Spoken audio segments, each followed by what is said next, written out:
ہمارے حضرت جی رحمۃ اللہ علیہ فرماتے ہیں کہ میں نے ساری زندگی اپنی والدہ صاحبہ کہ جو ہے جب تک وہ بیٹھتی نہیں تھی میں نہیں بیٹھتا تھا، اور والدہ صاحبہ اگر چارپے پہ بیٹھی ہیں تو حضرت جی رحمۃ اللہ علیہ فرماتے ہیں میں ہمیشہ ان کے قدموں میں پاؤں میں بیٹھتا تھا، ہمیشہ۔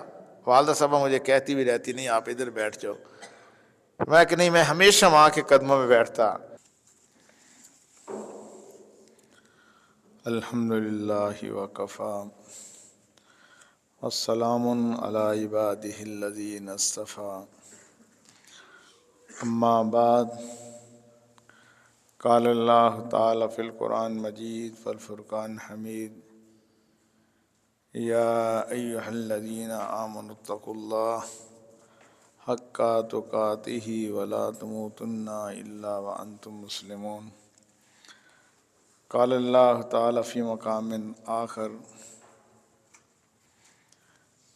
وبالوالدین احسانا، صدق اللہ العظیم۔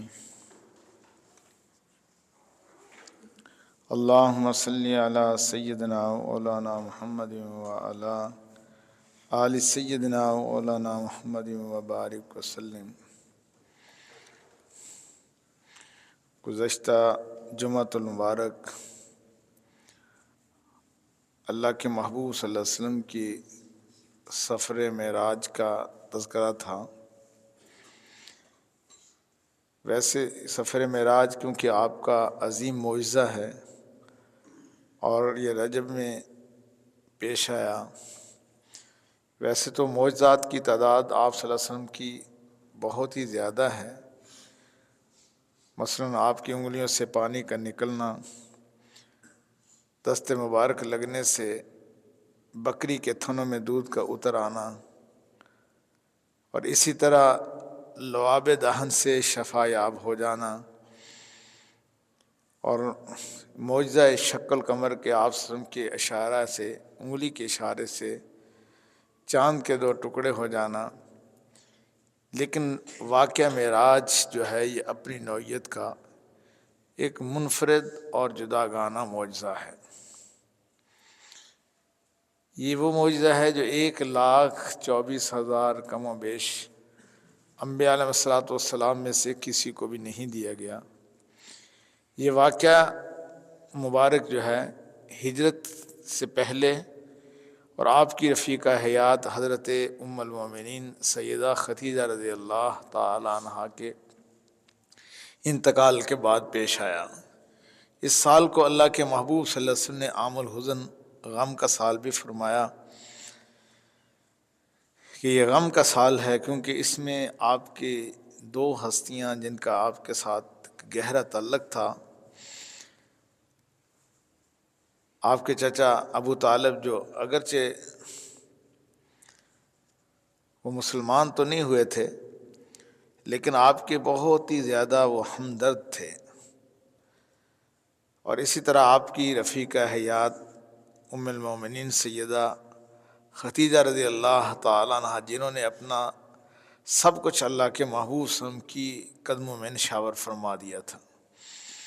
ان کی جدائی ہوئی، آپ صلی اللہ علیہ وسلم غمزدہ تھے، ادھر طائف کا سفر پیش آیا تھا، ادھر شعب ابی طالب سے ایک لمبا عرصہ 3 سال آپ اس میں رہے، قید رہے، آپ اپنے خاندان اور وہ صحابہ کرام کے ساتھ جو ایمان لائے تھے، تو یہ سارے غم تھے۔ پھر اللہ نے اپنے محبوب صلی اللہ علیہ وسلم کو اپنے پاس بلا کر اپنا دیدار عطا فرمایا۔ یہ معراج جسمانی تھی اور آپ کو روح اقدس اور جسم اطہر کے ساتھ یہ معراج ہوئی۔ جسم اور روح کے ساتھ ہمارا یہ عقیدہ ہے کہ اللہ کے محبوب صلی اللہ علیہ وسلم اپنے اللہ کے پاس تشریف لے گئے۔ عبد کے معنی ہے بندہ اور غلام، تو عبد جسم اور روح کے مجموعہ کا نام ہے۔ جسم اور روح یہ دونوں چیزیں عبد کے لیے لازمی ہے۔ اللہ تعالیٰ نے اپنے بندے کو لفظ عبد سے یاد فرمایا، سبحان الذی اسریٰ بعبدہ لیلا من المسجد الحرام الی المسجد الاقصیٰ۔ اور اگر حضور صلی اللہ علیہ وسلم یہ معراج آپ صلی اللہ علیہ وسلم کی روحانی ہوتی صرف روح کی ہوتی تو پھر عبد نہ کہتے. یہ تو قرآن کی نص قطعی سے یہ چیز ثابت ہے. اور اس کا ثبوت کیا ہے؟ وہ یہ کہ عبد روح اور جسم دونوں کے مجموعہ کا نام ہے. نکتہ کی بات ہے، نبی پاک صلی اللہ علیہ وسلم کے لیے بہت سے معزز اور بڑے بڑے القاب ہیں، بڑے بڑے القاب آپ صلی اللہ علیہ وسلم کے، لیکن عبدہ کا لفظ جو ہے نا، یہ کیوں استعمال فرمایا گیا؟ قرآن نے عبدہ کا لفظ جو استعمال فرمایا، اس کی آخر وجہ کیا ہے؟ تو بڑی یہ نکتے کی بات ہے، اس لیے کہ یہ معراج ایک عظیم و شان اور انوکھا معجزہ تھا جو کسی اور نبی کو اللہ رب العزت نے نصیب نہیں فرمایا. تو اس عظیم واقعہ سے کہیں کوئی نبی پاک صلی اللہ علیہ وسلم پر الوہیت کا شبہ نہ کرے کہ شاید یہ تو اللہ ہی تھے. جیسے بعض لوگوں نے شرک پھیلایا تو اس نے ایسی باتیں بھی کیں. تو اس لیے عبد کا لفظ بیان فرمایا کیونکہ عبدیت کا مقام بہت اونچا ہے، کہ کوئی یہ نہ شبہ کر لے. تو حضرت مفتی اعظم پاکستان مفتی محمد شفیع رحمۃ اللہ علیہ، حضرت امام راضی رحمۃ اللہ علیہ کا قول نقل فرماتے ہیں کہ شب معراج میں اللہ تعالیٰ نے نبی پاک صلی اللہ علیہ وسلم سے پوچھا کہ آپ کا سب سے زیادہ پسندیدہ لقب اور مجموعہ صفت، محبوب صفت کون سی ہے جو آپ کو سب سے زیادہ محبوب ہو؟ تو آپ صلی اللہ علیہ وسلم فرمایا کہ صفت عبدیت. اللہ رب العزت نے جب اپنے محبوب صلی اللہ علیہ وسلم سے پوچھا کہ آپ کو سب سے زیادہ آپ جو محبوب صفت ہے نا، جو آپ کی پسندیدہ صفت ہے وہ کون سی ہے؟ تو اللہ رب العزت کے پیارے حبیب صلی اللہ علیہ وسلم نے فرمایا کہ صفت عبدیت مجھے سب سے زیادہ محبوب ہے. آپ صلی اللہ علیہ وسلم کہ یہ سفر جو تھا، گزشتہ کچھ جمعۃ المبارک اس کی معروضات پیش کی گئی تھی، تو اس سفر میں بہت سارے واقعات پیش آئے. ایک والدین کی نافرمان جو اولاد تھی ان کو جو سزائیں، اور وہ بھی ایک منظر تھا. اور معراج کا سب سے بڑا تحفہ جو اللہ نے اپنے محبوب صلی اللہ علیہ وسلم کو اپنے پاس بلا کر عطا فرمایا، وہ نماز کا تحفہ تھا.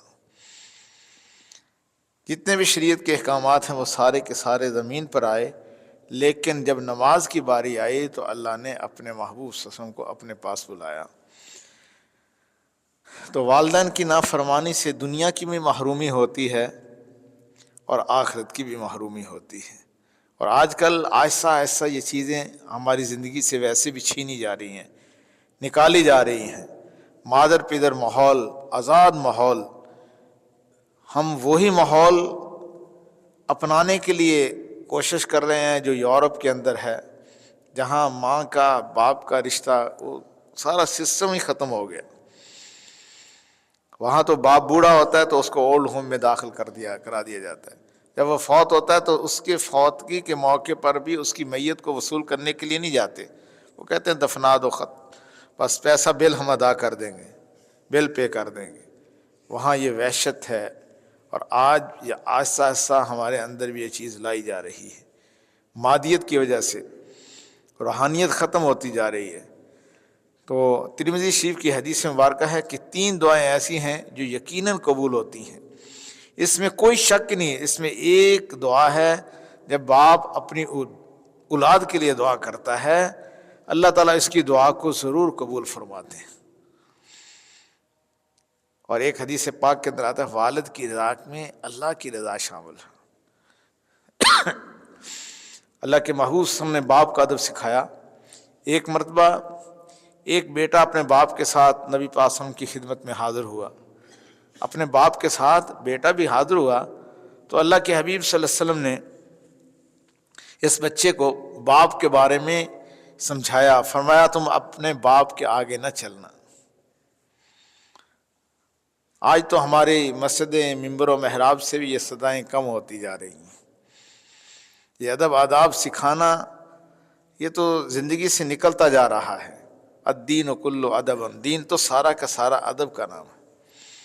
تو اللہ کے حبیب صلی اللہ علیہ وسلم جو صحابی کے ساتھ جو اس کا بیٹا آیا تو آپ صلی اللہ علیہ وسلم نے اس کو ادب کے طور پر سکھایا کہ آپ کبھی بھی اپنے باپ کے آگے نہ چلنا اور کبھی بھی اپنے باپ کو گالی نہ دینا۔ نعوذ باللہ کئی کہتے ہیں جی ہمارے باپ کو ساتھ گالی نکال کے کہتے ہیں کیا کیا اس نے۔ اور پھر آپ صلی اللہ علیہ وسلم نے فرمایا کہ اس سے پہلے نہ بیٹھنا، اور جب تک آپ کا والد نہ بیٹھے اس وقت تک تم نہ بیٹھنا۔ اللہ کے حبیب صلی اللہ علیہ وسلم نے فرمایا جب تک تمہارا باپ نہ بیٹھے اس وقت تک تم نہ بیٹھنا، اور کبھی بھی اس کا نام لے کر نہ پکارنا۔ کئی علاقوں میں ایسا بھی رواج ہے، بدقسمتی ہے کہ اولاد نام لے کے کہتی ہے۔ اور حدیث مبارکہ کے اندر آتا 3 بندے ایسے ہیں اللہ رب العزت قیامت کے دن اس کی طرف دیکھیں گے بھی نہیں، نظر رحمت نہیں فرمائیں گے، ان سے اتنا ناراض ہوں گے۔ ایک تو فرمایا کہ ماں باپ کا نافرمان، اللہ تعالیٰ رحمت کی نظر اس پہ ڈالیں گے نہیں، اس کو دیکھیں گے نہیں۔ اور دوسرا فرمایا کہ وہ عورت جو مردوں کی طرح بننا پسند کرتی، جیسے آج کل کی لڑکیاں ایسا لباس پہن رہی ہیں، ایسی وضاقت اختیار کر رہی ہیں،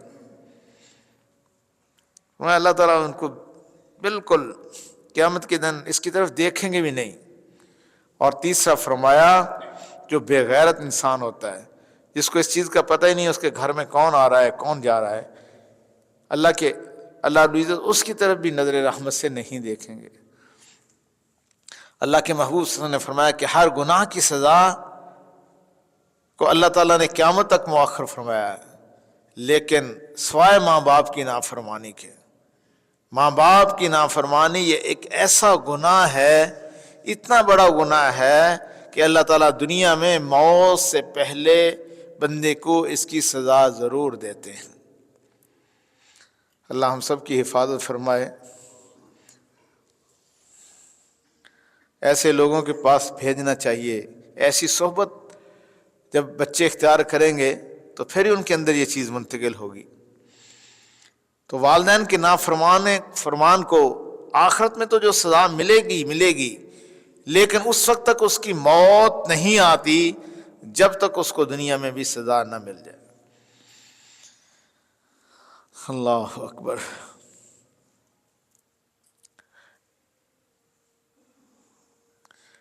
ہمارے حضرت جی رحمۃ اللہ علیہ فرماتے ہیں، ہمارے ایک ڈاکٹر صاحب دوست تھے، تو دیکھا کہ ایک دیہاتی نوجوان ہے جس کی وجہ سے اس کا گلا نہ گھٹا جا رہا ہے، اس کو سانس لینا بھی مشکل آ رہا ہے، بہت اس کا گلا گھٹتا تھا، اس کو سانس لینے میں بڑی دقت پیش آتی تھی۔ تو وہاں جو اس کو بہت تکلیف ہوتی تھی، اس کی اوپر بیماری کا جو حملہ ہوتا تو اس کی کیفیت بار بار یہ بنتی تھی کہ اس کا سانس گھٹتا تھا، ایسے جیسے اس کا گلا کوئی گھونٹ رہا ہو، تو وہ بچوں کی طرح رونے لگ جاتا تھا۔ پھر تھوڑی دیر کے بعد ایسا ہی ہوتا۔ تو اس کی تکلیف کو دیکھ کر وہ فرماتے کہ مجھے بہت صدمہ ہوا، تو میری آنکھ میں آنسو آ گئے۔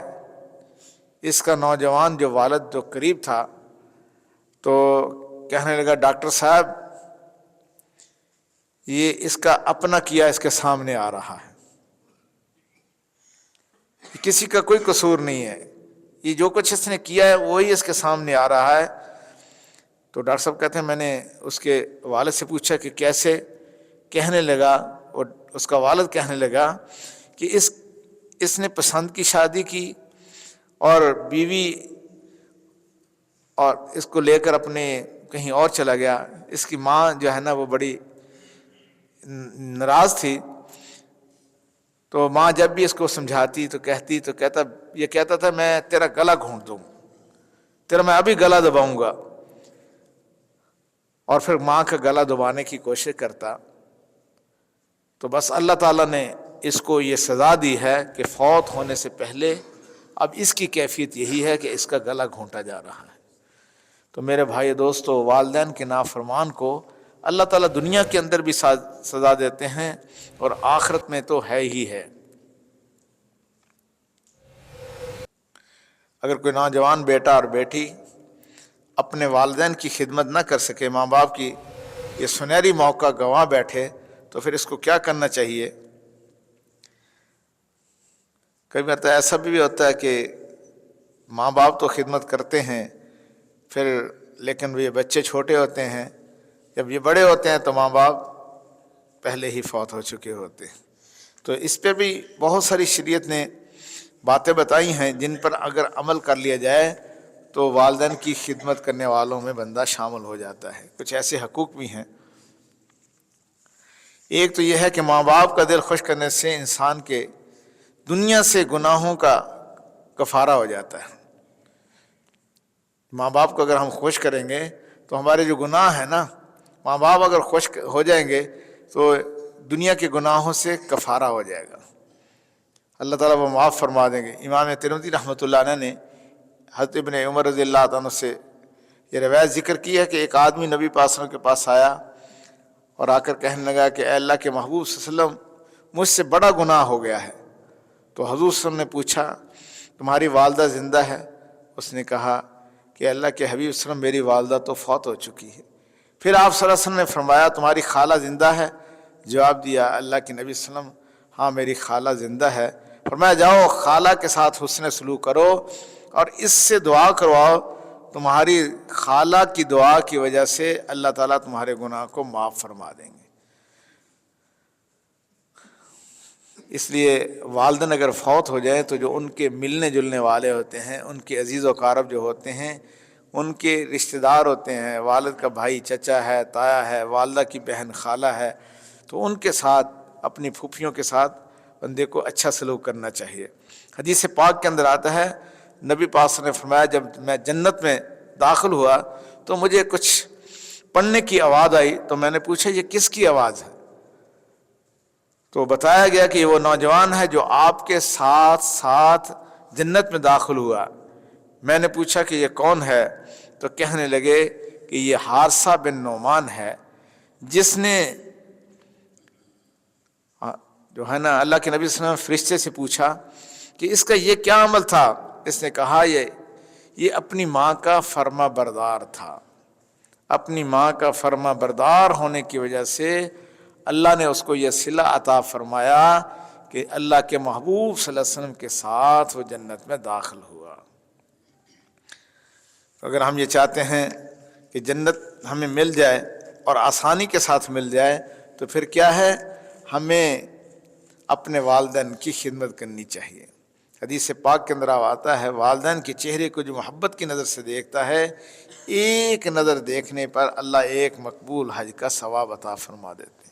صحابی نے عرض کیا اللہ کے محبوب صلی اللہ علیہ وسلم اگر کوئی بار بار والدین کے چہرے کی زیارت کرے تو فرمایا کہ اللہ کے خزانے میں کوئی کمی نہیں، جتنی بار بھی وہ اپنے والدین کے چہرے کو دیکھے گا ہر نظر پر اللہ ایک مقبول حج کا ثواب عطا فرمائیں گے۔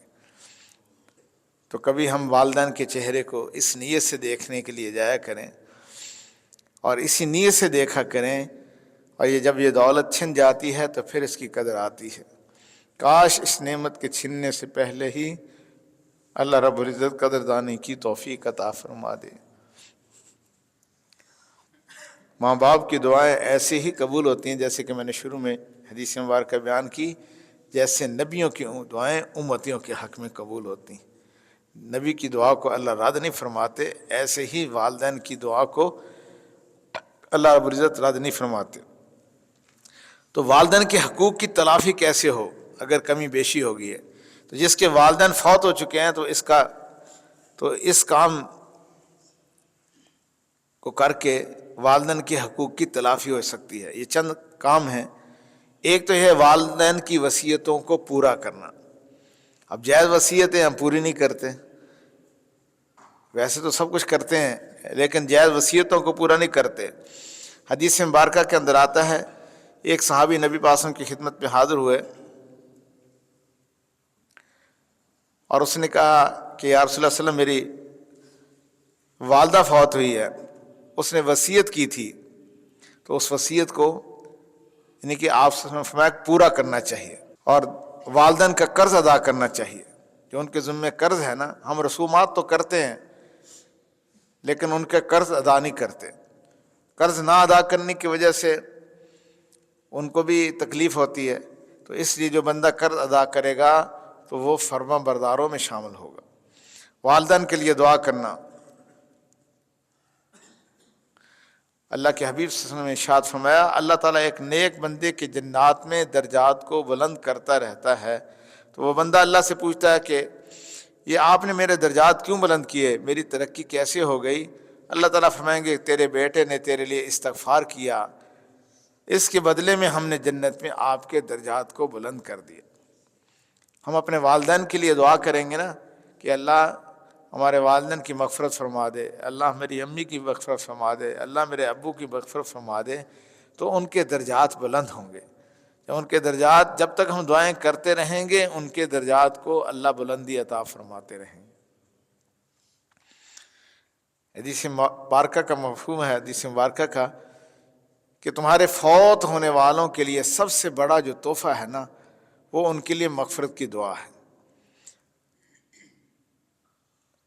حدیث مبارکہ کے اندر آتا ہے جیسے ڈوبنے والا بندہ ہوتا ہے اس کی یہ کیفیت ہوتی ہے کہ جو اس کو نکالے تو وہ اس کے لیے سب سے بڑی خوشی ہوتی ہے۔ فرمایا اسی طرح تمہارے فوت ہونے والوں کے لیے سب سے بڑی خوشی جو ہے وہ ان کے لیے مغفرت کی دعا کرنا ہے۔ تو ہم اس بات کی کوشش کیا کریں، آج ہم کسی کے لیے دعا کریں گے تو پھر ہمارے لیے بھی تو دعا کی جائے گی نا۔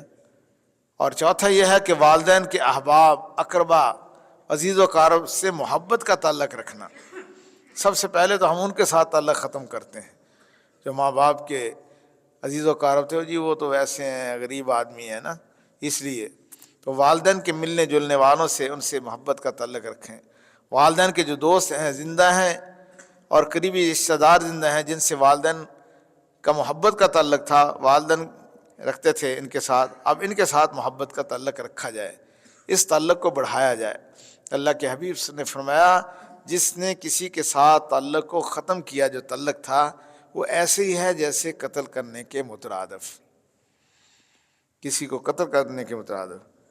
اور لڑائی جھگڑے سے تو ہمیں ہر ممکن بچنا چاہیے۔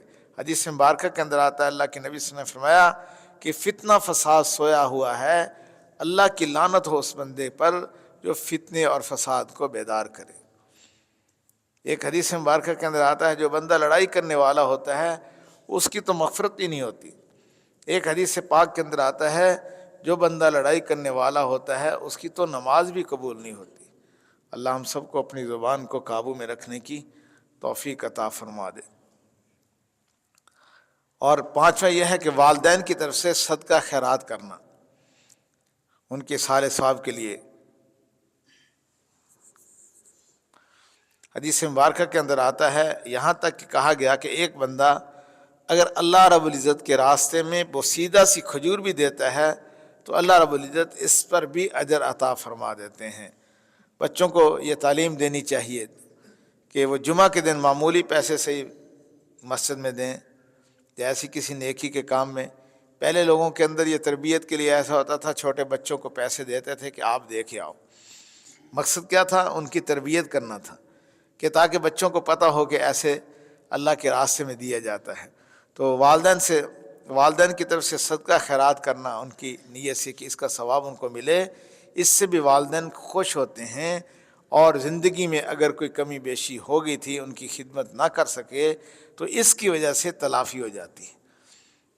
اللہ تعالیٰ مہربانی کا معاملہ فرماتے ہیں، تو ہم اس چیز کی بھی کوشش کریں کہ والدین کی طرف سے صدقہ خیرات اس کو جو ہے کرے۔ چھٹا یہ ہے کہ والدین کی طرف سے حج اور عمرے کرنا۔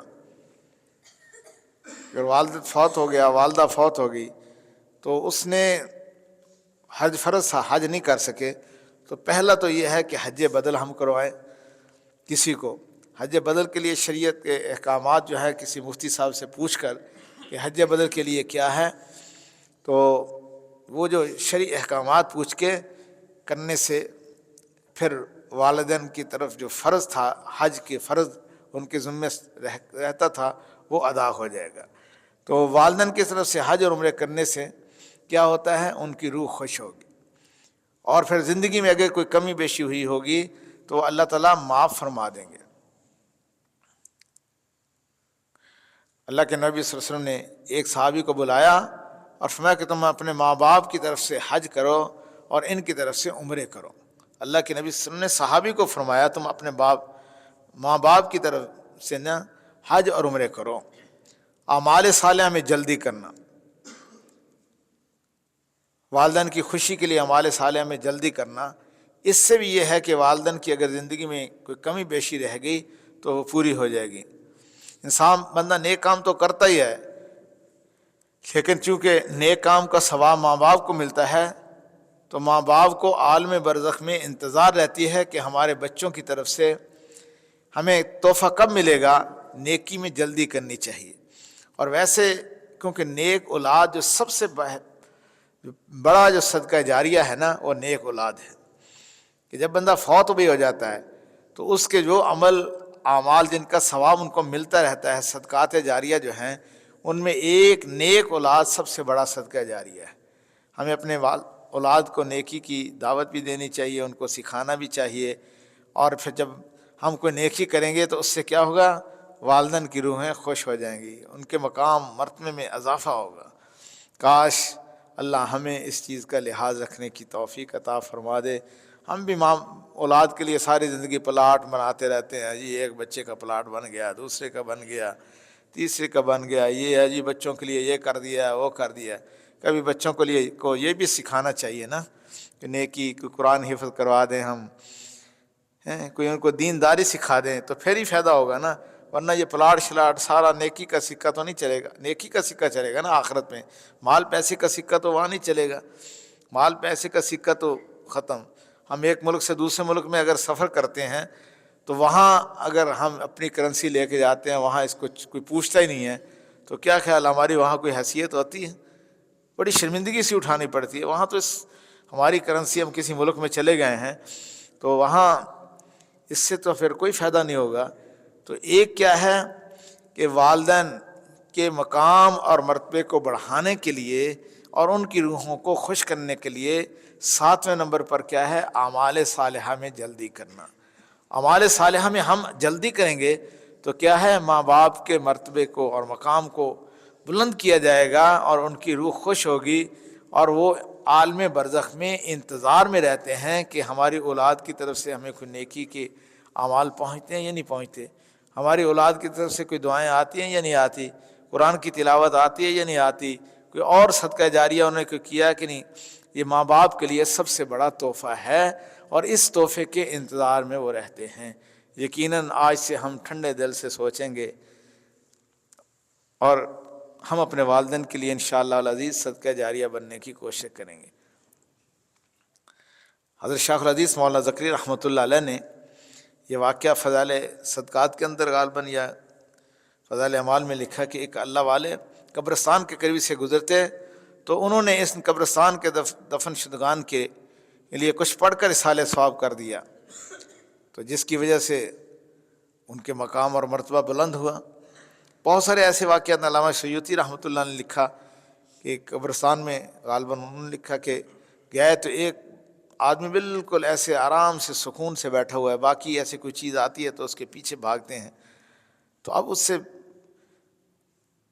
جو ہے نا پوچھا گیا کہ آپ بڑے خوشی سے بیٹھے ہو، کہنے لگے ہاں میرا بیٹا قرآن کا حافظ ہے اور وہ فلاں جگہ دکان پہ کام کرتا ہے، مٹھائی کی دکان ہے، تو سارا دن اتنے پارے پڑتا ہے جو مجھے اصحال ثواب کرتا ہے، تو مجھے کسی چیز کی ایسے بھاگنے کی ضرورت نہیں پیش آتی، میرے لیے ماشاءاللہ بہت تلاوت کرتا ہے۔ تو وہ فرماتے ہیں کہ وہ آدمی وہاں گیا، جا کر اس نے دیکھا تو واقعی ایسا تھا، اور اس سے جا کے پوچھا بھئی آپ کا کیا نام ہے، آپ کے والد کا کیا نام تھا، اس نے بتایا، اور واقعی وہ قرآن پڑھ رہا تھا۔ وہ فرماتے ہیں کہ دوبارہ پھر کچھ عرصے کے بعد قبرستان گزر ہوا تو پھر وہ اس بندے کی حالت وہ نہیں تھی، اب یہ بھی دوسروں کی طرح سے چیزوں کے پیچھے بھاگ رہا تھا۔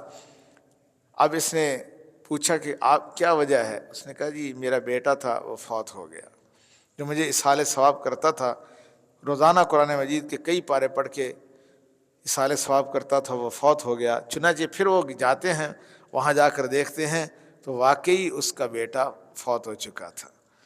تو میرے بھائی دوستو، 8واں یہ ہے کہ والدین کی قسموں کو پورا کرنا۔ ماں باپ نے اگر کوئی قسم اٹھائی ہو تو ان کی قسموں کو پورا کر دیا۔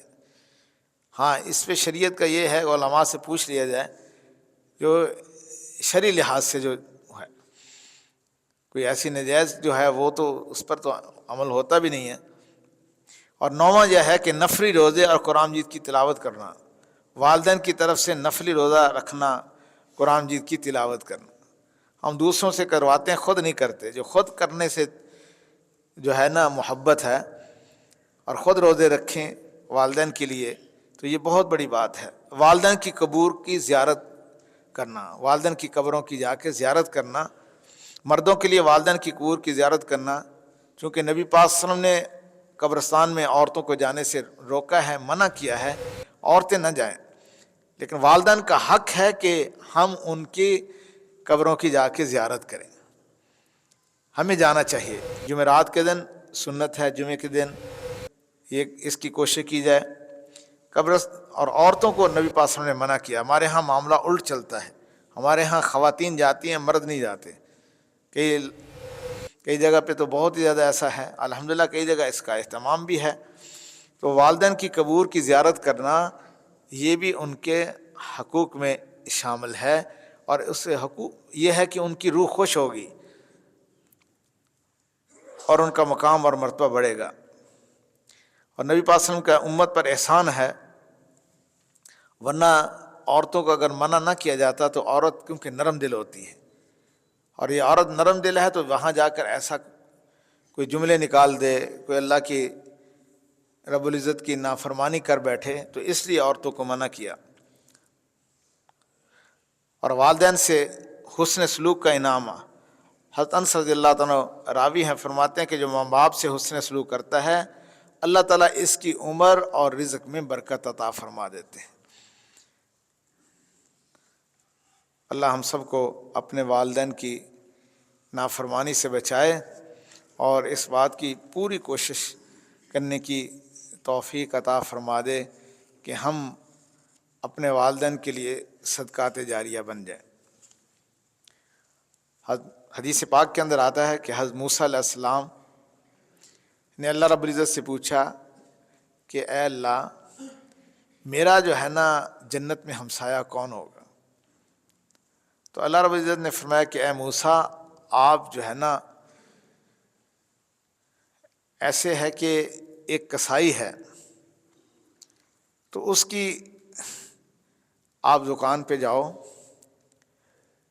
وہ جو ہے نا آپ کا ہمسایہ ہے جنت میں۔ چنانچہ حضرت موسیٰ علیہ السلام گئے تو دیکھا کہ یہ کام سے فارغ ہوتا، گوشت تھوڑا سا لیتا، اپنے گھر جاتا۔ حضرت موسیٰ علیہ السلام بھی اس کے ساتھ چلے گئے، دیکھا تو ایک بوڑھی والدہ بالکل جو ہے نا نوالا چبا نہیں سکتی، یہ منہ میں نوالے وہ انتظار میں ہوتی تھی، یہ اس کے جو ہے نا منہ میں نوالا اپنے منہ میں ڈالتا، اس کو چبا کر اپنی ماں کے منہ پہ ڈالتا، پھر وہ کھاتی۔ اس طرح جو ہے نا ایک ایک نوالا منہ میں چباتا اور اپنی والدہ کے منہ میں ڈالتا، وہ اس کو پھر کھاتی۔ جب وہ کھانا کھا چکی تو وہ آہستہ آہستہ دعا کرتی۔ تو حضرت موسیٰ علیہ السلام نے اس کے بیٹے سے پوچھا کہ یہ کیا آہستہ آہستہ دعا کر رہی ہے؟ تو وہ کسائی کہنے لگا، اس کو تو نہیں پتہ تھا یہ موسیٰ علیہ السلام ہے، کہا کہ موسیٰ بس ماں تو ماں ہی ہے نا، پھر یہ بس ایک عجیب سی دعا کرتی ہے، تو ماں تو اپنی محبت میں، اور یہ دعا یہ کر رہی ہے کہ اللہ تجھے موسیٰ علیہ السلام کا ہمسایہ بنائے، ان کا ساتھی بنائے۔ تو حضرت موسیٰ علیہ السلام نے کہا کہ واقعی تیری ماں کی دعا قبول ہو گئی، تو اب یہ تیری ماں کی دعا سچ ہے، میں موسیٰ علیہ السلام ہوں۔ میرے بھائی دوستو، نبیوں کی دعائیں امتیوں کے حق میں ایسے ہی قبول ہوتی ہیں جیسے والدین کی دعائیں ایسے ہی قبول ہوتی ہیں جیسے نبیوں کی دعائیں امتیوں کے حق میں قبول ہوتی ہیں۔ اللہ تعالیٰ ماں باپ کی دعاؤں کو رہ گا نہیں جانے دیتے۔ دنیا کا کوئی مقام حاصل کرنا ہو یا آخرت کا، تو اس کے لیے کیا ہے؟ ماں باپ کی دعائیں ضروری ہیں۔ اللہ تعالیٰ مجھے اور آپ کو، ہم سب کو والدین کے لیے صدقہ جاریہ بنا دے۔ وآخر دعوانا